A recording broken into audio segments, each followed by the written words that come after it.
British शासन काल में एक व्यवस्था थी, महलवाड़ी व्यवस्था। महलवाड़ी व्यवस्था बहुत महत्वपूर्ण है। महल का मतलब होता है गांव।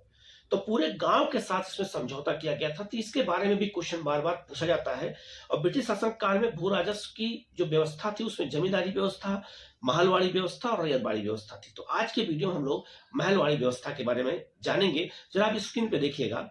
महलवाड़ी व्यवस्था का मतलब, महल का मतलब होता है गांव। ये आप याद रखिएगा।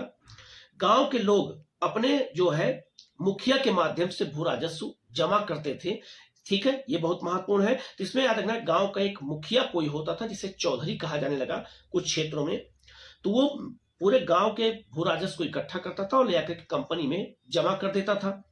इसके जन्मदाता थे हार्ट मैकेंजी। ये क्वेश्चन बहुत बार आ चुका है कि इसके जन्मदाता कौन थे। तो हार्ट मैकेंजी थे। ये 1822 में इसकी शुरुआत की गई थी महलवाड़ी व्यवस्था की। और महलवाड़ी व्यवस्था को जमीनी स्तर पर लागू किसने किया था? तो मार्टिन बर्ड ने लागू किया था। इसीलिए महलवाड़ी व्यवस्था को मार्टिन बर्ड व्यवस्था भी कहा जाता है। ये बहुत महत्वपूर्ण है क्योंकि उन्होंने ही जमीनी स्तर पर इसको लागू किया था। समझौता पूरे गांव के साथ होता था। ये अलग अलग पॉइंट में क्वेश्चन आपसे पूछे जाते हैं, इसलिए इसको याद रखिएगा। तो याद रखिएगा, ये बहुत महत्वपूर्ण है कि समझौता पूरे गांव के साथ होता था, जबकि जमींदारी व्यवस्था में समझौता गांव के साथ न होकर के जमींदार के साथ होता था। रैयतवाड़ी व्यवस्था में समझौता किसान के साथ होता है, लेकिन यहां समझौता गांव के साथ होता है। ठीक है। इस व्यवस्था के अंतर्गत दक्कन के कुछ जिले, दक्षिण भारत के कुछ जिले, उत्तर भारत के संयुक्त प्रांत मतलब हो गया उत्तर प्रदेश, आगरा, अवध, मध्य प्रांत और जो है पंजाब के कुछ क्षेत्रों में लागू था, क्योंकि यहाँ इस क्षेत्रों में गांव नजदीक नजदीक पाए जाते हैं, गांव बड़े पाए जाते हैं।